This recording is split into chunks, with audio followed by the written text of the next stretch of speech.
Welcome to Lindsay. Thank you, Rachel. The one person who's still paying attention in here. That's it. And from the back corner, no less. Spectacular. All right. The rest of you be like Rachel. No. Good evening. All right. So we're going to talk about the Balaam story tonight. Balaam, for those of you from the state name Palestine. I know. It's the middle of the week. So naturally, if we're going to talk about a story that starts in number 22, we should really go to Genesis chapter 1. Makes perfect sense, but let's do that. So go back with me to Genesis. We'll get there. I have a question. Please. Did we not discuss the bronze serpent? No. If you want to do that, we'll do that next week. We'll come back to it. We never get to everything in any quarter. I heard a preacher preach a sermon on secure for snake bite is what he called it. He used this passage that we talked about, the plan of salvation, Right. along with that obedience. Oh, 100%. Yeah. No. Part of why I take flack for never finishing a book around here is because always more to get to it in one quarter. All right, let's start with a word of prayer. Can the brother lead us in that? Somebody want to do it? Going once, going twice. Thank you, Joel. Our wonderful and awesome God, Lord, we thank you that we are here and safe and a place to read about your word, read from your word and study it. Lord, please bless our study and help us to come out of this with more knowledge. And Lord, we just ask that you encourage us and help us to encourage others tonight. It's in Jesus' name we pray. Amen. All right, so the reason I want to make sure we spend a decent time with the Balaam story is because it actually matters more than just a talking donkey, going back to what we usually think of. That's the part we remember, right? But there's so much more to that story than that goes on. And part of it is we don't really read the oracles of Balaam and understand what's going on. This is actually a very significant story. When you stop and think about it, 40 years in the wilderness, we have so few stories of what happened. And yet, in a book that compresses 40 years of wonders, the book belabors this particular story at length. Why? Because it matters more than a lot of times we appreciate. The story begins, you're still in Genesis 1, but let me read to you chapter 22 and verse 1. Then the people of Israel set out and camped in the plains of Moab beyond the Jordan at Jericho. Again, little details that we often skip over. Where are they when this story goes down? They have come, if you will, to their final stop in the wilderness before they go into the promised land. This is where they're going to be, and then you'll notice 22 verse 1, opposite Jericho. They have come to the final stop in the promised land. That's why one of the reasons why this story matters. The geography gives us a hint. This is literally the last stop of 40 bad years in which there's been a lot of death. And they are so close to going into the promised land now. This is where they're going to be all the way through. You open the book of Deuteronomy, Moses, on the plains of Moab. Here's the last sermon before Moses goes and dies. This is the last stop after decades of disappointment and catastrophe, okay? And so here we are on the doorstep to the promised land. And one of the great themes in this story, well, let me ask you, to those of you who are familiar with the story, you talk to me for a minute. What kind of themes do you pick up in the Balaam story? What kind of big ideas, themes? Don't go against God. Yeah, don't go against God. Don't go against God. What else?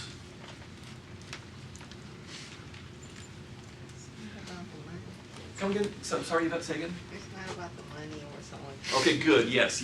And in fact, the New Testament likes the couple of times Balaam's mentioned. It's usually in the idea of using religion for money and being willing to compromise your religion for money, and that's certainly part of it.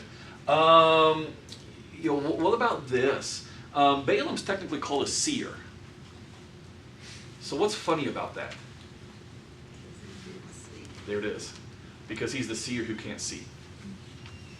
He's the seer who can't see. Is he a seer who can't see, or a seer who sees but chooses not to? Well, we'll come to that. We can say a little bit about that. But the only part of the Balaam story we really remember is when the donkey sees it and he doesn't, because God's got a sense of humor, right? It's a way of humiliating him. Because if the donkey, and then the other thing is the donkey sees and the donkey speaks, which is what a seer is supposed to do. See and speak truth. And so the donkey is better at being Balaam than Balaam's at being Balaam, in a sense. And it's not that Balaam doesn't know Yahweh and know what Yahweh wants. The issue is, and the story hints at this in various ways, the New Testament certainly interprets it this way, that even though he knew what Yahweh wanted, he really, really wanted the payday.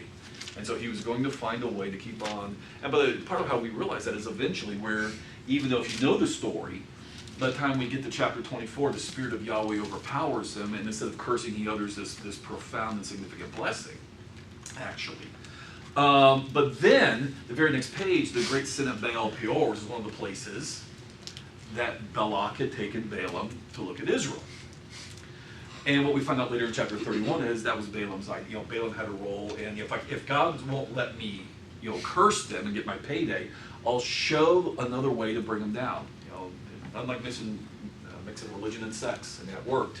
And there's a plague, and people are dying, and Balak's getting what he wants in a sense, and Balaam's hoping he gets what he wants. And the truth of the matter is, everybody involved in that sad story dies, because Balaam is killed, and all the Israelites who compromised are killed right there on the plains of Moab, opposite Jericho. It's tragic. But all that to say, so certainly the theme of seeing, and by the way, one of the things that Balaam will say in chapter 24, at the climax of the blessings that the Spirit of Yahweh forces him to pronounce, is now I see. And so again, if we were reading this, and there's all sorts of, sometimes it's easier to see in Hebrew. I hate to use the cheat code, but there's all sorts of other synonyms for seeing: sight, insight, understanding.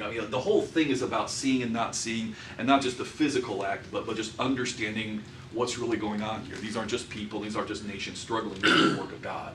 And these people, they look like a ragtag group of folks, camping and stumbling out of the wilderness after 40 years.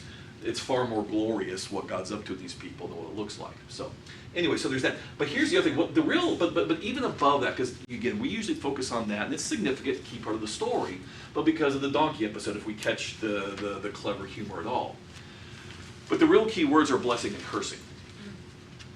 That's what drives this whole story, right? Because the whole reason Balaam's being called in is, I need a professional curse giver. Right? And God says, don't go, and Balaam says, I really want to go. I mean, not really, but kind of like when you have kids who keep on, we've all been there. And Balaam really wants to go, and so God says, fine, but you have to go and say what I say, because these people are blessed not to be cursed. So here's the thing. This is a story that works on multiple levels. You said the real issue is blessing and cursing. Okay? This is a story that works on the cosmic creational level. This is a story that works on the deliverance of the people level. So here's how this works. When you go back to Genesis chapter 1, when God first creates, the whole purpose of the cosmos, when God creates, there are two fundamental aspects that we all know the story, but remember Genesis chapter 1. Let's make man in our image, male and female. They make them. And God's first, I should go to Genesis too, hypocrisy.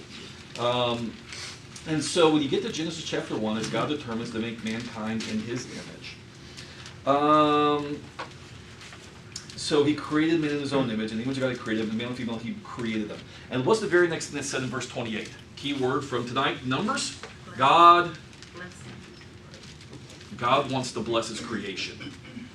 And originally, mankind, all of mankind, there's no sin, all mankind is his people, right? And and so what's the fundamental verb of God's actions, disposition towards mankind and creation? God wants to, starts with a B, ends with an S, he wants to what? He wants to bless. And part of blessing, as God blesses them, is look at the particular nature of the blessing he pronounces. God said to them, a colloquial way to say that is, have lots of babies. I am the capital L life because I am existence, I am life. And beings who bear my image, guess what I want you to do? Act like me and create life, lots of it, because flourishing, life, shalom, right? So there it is. The fundamental disposition of God toward his people is bless through fertility, multiplication, become great. All right. But then, you know the story. Sin comes in. Turn to chapter 3. And again, sometimes we don't always, for all the familiarity, we don't always think all the way through the logic of the line. In Genesis chapter 3, sin comes in, bad things are going to happen. And God begins to, ironically, curse. And so verse 14, the Lord said to the serpent, because you have done this. Oh, there's our other word from the story tonight, Numbers. What's that other word? Starts with a C. Curse. And the curse because of sin. And so he curses the serpent.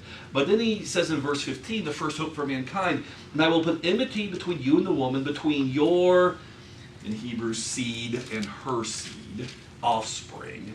And of course, the offspring of the woman will crush the serpent's head, even as his own heel is bruised. And I don't know if you've ever thought about this, but the beauty of what God does. The original blessing of God upon mankind is create life.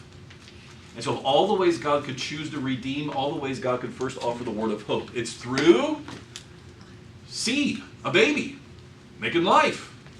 And that's how I'm going to say, the seed is going to come.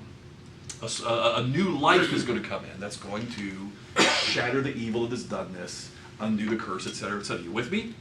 And so when God in chapter 12, we have some chapters of some bad stuff and hopeless stories that culminate in the first cycle with the flood.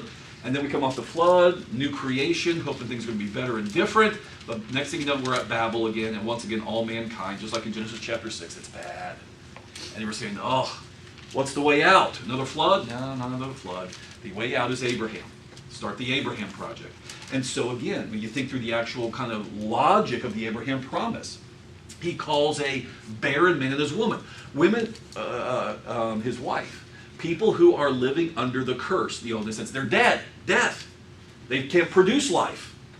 And so what does he do? I'm going to miraculously restart life through you. And the life that I miraculously start through you with your son of promise is going to lead to an even greater seed down the road, born of another barren woman, barren not because she's old and never been able to have kids, barren because she's a virgin. God likes his little twists. But I'm going to basically start this project through here. And again, look at the language of what he's going to do there. Think about what he basically says. What he's basically saying is, I'm going to undo the curse and give Eden back. Because he says, verse 2, I'm going to make a great nation of you. I will bless you and make your name great so that you will be a blessing. We don't have to talk about name theology in the Bible, but naming matters. I will bless those who bless you, and him who dishonors you I will curse. And then you, all the families, will be... Oh, we're back to our language again. Isn't that interesting? Blessing and curses. God's going to create new life. And the essence of the promise he makes to Abraham, I'm going to basically create miraculous life out of you. They're going to become like the sand of the sea and seashore. In other words, fruitful and multiply. You're going to have kids in spades, man, down the road. It's going to absolutely be an overwhelming number. I'm going to absolutely bless you, fruitful and multiply, and I'm going to give you a land. Well, it sounds like Eden, a creation where you can dwell and we can have relationship again, right? Whether you've ever connected the dots or not, what he's really saying is, I'm going to undo the curse of Genesis 1, 2, and Genesis 3, and I'm going to get you back to Genesis 1 and 2. I'm going to give you a name. You named Adam, and Adam named Eve. I'm going to make you fruitful and multiply, despite how you're looking right now, so you know it's me doing this for you. I'm going to get you to a place where we can dwell together. I'm going to undo all of it. I'm going to get back to blessing you. But the big thing is, if anybody wants to mess with you for what I'm doing, is I'm determined to be the God of Genesis 1. What am I going to do to them? Curse. Okay? Fundamental dynamic. Fundamental dynamic of what's going on there. And so by the same token, when you get down to chapter 27, it's time for Isaac to inherit, if you will. Isaac and Jacob, to kind of keep that promise in the essence of, I'm going to undo the curse and get you back to Eden and fertility and all the good blessings of God. Let's see. I'm going to pick up in verse 27 of Genesis 27. So, and granted, this is Jacob pulling a shenanigan, but Isaac's handing off the baton nonetheless. Isaac smelled the smell of his garments. Oh, it must really be Esau. Oops, it's Jacob. But anyways. See, the smell of my son is as the smell of the field that Yahweh is blessed. May God give you of the dew of heaven and the fatness of the earth, plenty of grain and wine. Let the peoples serve you, nations bow down to you, be lord over your brothers. May your mother's sons bow down to you, and cursed be everyone who curses you, and blessed be everyone who blesses you. Right? Keep the project going. Keep the project going. And then, for sake of time, you get to chapter 49. And it's time for Jacob to hand out blessings. Familiar chapter. And every son gets some blessings, some better blessings than others, but you get to Judah in particular. And in chapter 49, I'll pick up reading in verse 9. Actually, verse 8. Judah, your brother shall praise you. And that's a play in Hebrew, because Judah's name comes from the Hebrew root for praise. One of them, anyways. Your brother shall praise you. Your hand shall be on the neck of your enemies. Your father's son shall bow down before you. Judah is a lion's club. From the prey, my son, you've gone up. He stooped down. He crouched as a lioness who dares rouse him. The scepter shall not depart from Judah, nor the ruler's staff from between his feet, until tribute comes to him. To him shall be the obedience of the peoples, etc., etc. And so rule is going to come, as well as God blesses the world through whatever he's up to in Abraham's family. All right. And so what happens as you turn the page to Exodus chapter 1, though, is we fast forward through the centuries. And you get to chapter 1 and verse 7. But the people of Israel were what? That's how it's supposed to work. That's the Abraham promise, but it's really God blessing in a Genesis 1 fashion, right? This is what's supposed to happen. And so the world rejoiced that God is going to bless the world through the seed of Abraham. That's what Egypt did, right?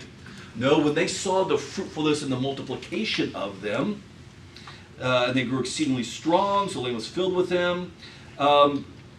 Verse 9, that Pharaoh says, behold, the people of Israel are too many and too mighty for us, so what are we going to do? Squash them. Squash them. So, for sake of time, because there's never, ever, ever enough time, and we could sketch this out more in that length. What then happens is you move from a story where the issue is God intends to bless the world through Abraham, and so here's Balak trying to thwart that. Curse him. Well, that's been tried before, because here's the other thing that happens. For sake of time, I can't spin that all already because it's already past 7:45, but here's what happens. You've got the creation angle, the kind of the cosmic creation. God is ultimately going to have a Genesis 1 and 2 reality. And he's going to have a people in it. And you and I just got to decide if we're going to be some of those people or not. But he's going to have a Genesis 1 and 2 reality. Okay? That setting, and it's blessing, it's life. It's going to be great. But in the meantime, there's trouble. And so the world does not like the project of God. You know, the world finds ways to rebel, whether it's Babel, or whether it's a Pharaoh who does not know Joseph, in other words, does not know the family of Abraham, and says, what I don't like is they're outnumbering us, they're clearly multiplying like rabbits, and they're going to overpower us. And so what happens, and one of the other reasons the Balaam story matters, is because there are a bunch of parallels between this story here, the Exodus, and the Balaam story. Why does that matter? Because the Exodus story is how this generation begins its journey with God. Numbers 22 to 25 is the end of that generation. Right? Turn the page to chapter 26, and what do you got? You got another census. What's the point of that other census? New generation. New generation. Right? The story of the generation of Moses and the Exodus begins and ends with kings. And now you can flip back to chapter 22 with me in Numbers real quick. Kings of nations who are troubled by the fruitfulness, fertility, and therefore numbers of the people in their midst or around them, and say, we got to do something about this. In Pharaoh's case, he tries, several ways of doing that. He tries slavery. He tries killing infant males. And when all else fails, he tries the third step, throw the babies in the Nile. And the irony is, in the third attempt, throwing babies in the Nile, what does that lead to? Moses. A baby in the Nile who breaks Pharaoh. And the same is going to happen here in this story, where you've got, Balak will take Balaam 3 times. And then the third time, you get the ultimate blessing of chapter 24, where the harder the king rebelling against the fruitfulness, the fecundity, and the multiplication, the blessing of God's people upon them, and trying to destroy them, trying to curse them, has it reflect back in a catastrophic way and undo them. And so when you turn to chapter 22, and you look at verse 2, Balak son of Zippor saw all that Israel had done to the Amorites, and Moab was in great dread of the people because they were, it's an Exodus 1 moment again. Too many of them. They've been fruitful and multiplied, and we're in trouble. Don't like it. Threatens our power. Threatens our place. And so Moab said to the elders of Midian, this horde will now lick up all that is around us, as the ox licks up the grass of the field. So Balak son of Zippor, who was king of Moab at that time, sent messengers to Balaam, son of Beor, of Pethor, which is near the river, that was all the way up by Euphrates, and the land of the people of Moab. to call him, saying, behold, a people has come out of Egypt. Oh, see, we're bookending the story. How the story begins for this generation is how the story's going to end in a sense. We've got these folks from Egypt. They cover the face of the earth. See, what bugs him? They've been fruitful and multiplied. And they are dwelling opposite me. Come now, curse this people, since they are too mighty for me. Perhaps I shall be able to defeat them and drive them from the land. For I know that whom you bless is blessed, and whom you curse is cursed. Oh, that sounds like a familiar phrase. Whoever blesses you is blessed. Whoever curses you is cursed. It's like the inversion of that out of Balak's own mouth. And so, yeah, you have the basic repetition of the story. And Numbers 22 and verse 6, reads very similarly in Hebrew to the way Exodus chapter 1 reads in terms of the way it's phrased, even if the translation, your translation, does not completely bear it out. And so you have this basic issue of blessing and cursing, and two kings, one at each place that enter the wilderness and then exit from the wilderness, nations trying to stop God's work.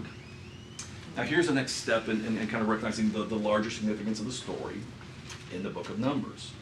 And it's this. There's another word play. There is a Hebrew word, it's a fun word, it's a heavy-duty word called kavod. Just fun to say sometimes. Not as fun as saying loch, like Scottish or something, but hats are fun. You get to spit when you say it. But kavod. And kavod is a fun word because its basic meaning is to be heavy. But the way it works, and the way it works in English, which often gets translated, is it will be used of things that we just translate as heavy. But it means heavy in other ways, and semantically. To make somebody heavy is to give them honor. Sometimes when somebody has gravitas, they're honorable. They're just, so sometimes it carries with the concept of honor or glory. Weighed down. Remember Paul, the weight of glory. That's not exactly what he meant, but still, you get the point. So much glory that weighs. To make somebody weigh. So glorification or honor is the idea. So here's the thing. So here's the thing that happens. Again, similars between how they begin in the wilderness and how they're ending in the wilderness. There is this phrase over and over again about Pharaoh as he's confronted by Moses and sees signs and wonders and plagues and whatnot.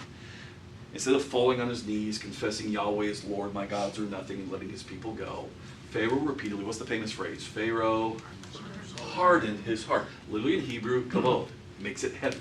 And again, there's all sorts of kind of semantic, honors himself above God, is more concerned about his own glory, but he hardens, kavod, his heart. So here's what's interesting. You've got Balaam.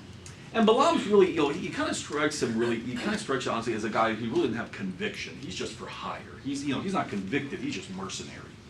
And so the reality is, he does, it's more about he wants what Balak is honoring him.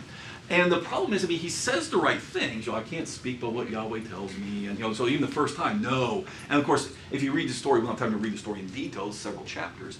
But when you look at the story, the first time when he says no, Balak just assumes it means, he knows the art of the deal. You got to hold out for more money. So we'll send even more, and we'll do even better. But look in chapter 22. Look at chapter 22 and verse 17. Let's start in verse 16. Let's start in verse 15. Let's just do that. Once again, I know. Once again, Balak sent princes, more in number and more honorable than these. And then they came to Balaam, and said to him, thus says Balak son of Zippor, let nothing hinder you from coming to me, for I will surely do you great honor. Same word. But here's the pun. Balak is saying, I'll honor you, I'll give you glory, I'll pay you off. By the way, we still use that word that way sometimes to this day. Sometimes, especially in academia, somebody goes and gives a guest lecture at university, they get paid an honorarium. You ever heard that phrase? Same, yeah.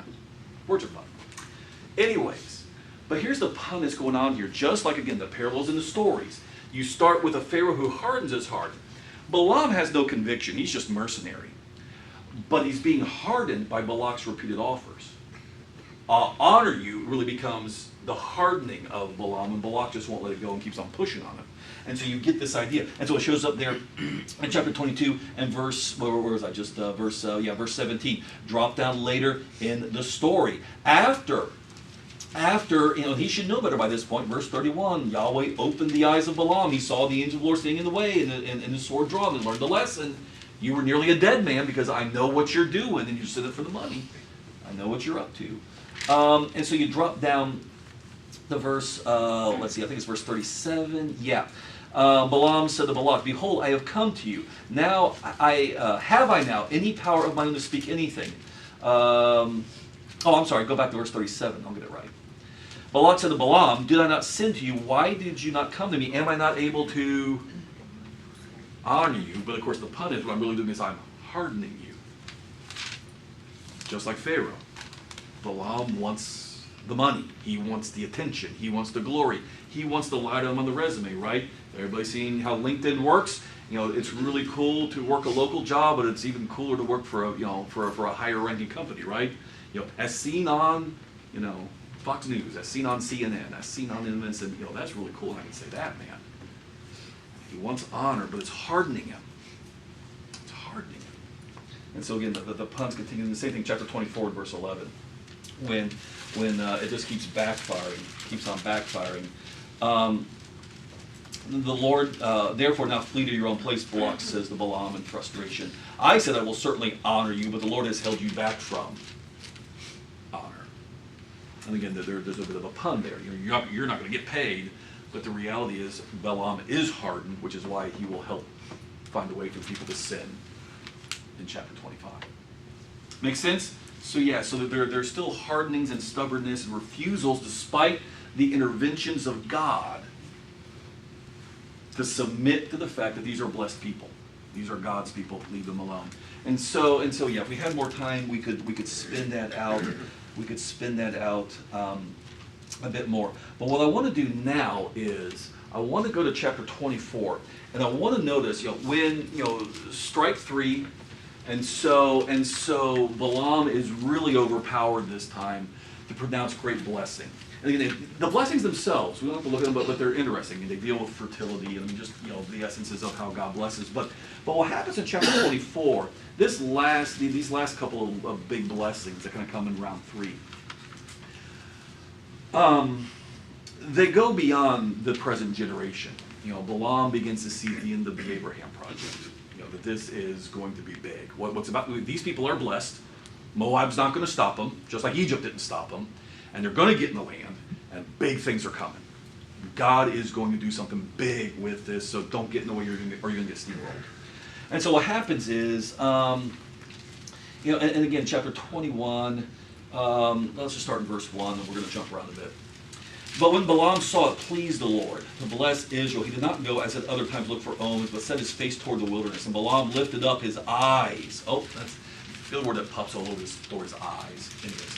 And saw Israel camping tribe by tribe, and the Spirit of God came upon him. He took up his discourse, and he said, the oracle of Balaam, son of Beor, the oracle of the man whose eye is open. And this is important because these last blessings are profound. And so the whole idea is, besides the fact that he's in the one sense being forced by the Spirit of God to submit. Kind of like when the Spirit of God comes on Saul and forces him sometimes, just forces a stubborn man to do what needs to be done. But besides that angle, the whole idea is he's seeing more than just a ragtag band coming limping out of the wilderness. Even though they're organized impressively, we talked about that earlier from the book of Numbers, but still, a bunch of desert nomads coming in, no city, nomadic. There's more than meets the eye. So much of the Bible is learning to see God's work the way God sees it. Who is despised the day of small things? As Zechariah points out, right, when God is restored. It may not look like much. Book of Amos, God keeps on saying, what do you see, Amos? Even the prophets sometimes had trouble looking and seeing what God is up to, right? Even when their hearts are in the right place, they have a hard time seeing. And so, Balaam's not just seeing in the sense of, God is, kind of forcing his eyes open, but he's seeing the spiritual, eschatological reality of what God is up to. And so the oracle of him who hears the words of God, who sees the vision of the Almighty, falling down with eyes uncovered. And so how lovely are your tents, O Jacob, and your encampments, like palm groves that stretch far, like gardens beside a river. Wait, gardens beside a river? Okay. You know, you can do this any way you want when you're God and you're inspiring people to say that. Gardens by a river? I remember that from somewhere. Where did I see a garden by a river? Eden, right? Yeah, of course. And what's the irony? Where are these people right now? Wilderness. And, you know, but even, you know, just I think of some of the prophets, you know, God will make the wilderness bloom like, you know, the desert bloom in the end. I mean, just, you know, the undoing of all this. So anyways, yeah, so like aloes that the Lord has planted, like cedar trees besides the waters. Water shall flow from his buckets, and his seed shall be in many waters. And his king shall be higher than Agag. His kingdom shall be exalted. God brings him out of Egypt. And it is for him like the horns of the wild ox. He shall eat up the nations, his adversaries. This is kind of like Psalm 2. Right? You know, a coming king rules with a rod of iron. Be wise, O nations, and kiss the sun while you can. Make nice with God before he starts really swinging that rod of iron. Beware, O nations. Yeah, you're getting big stuff here. And he shall break their bones in pieces and pierce them through with his arrows. He crouched, he lay low like a lion, like a lioness. Who will rouse him up?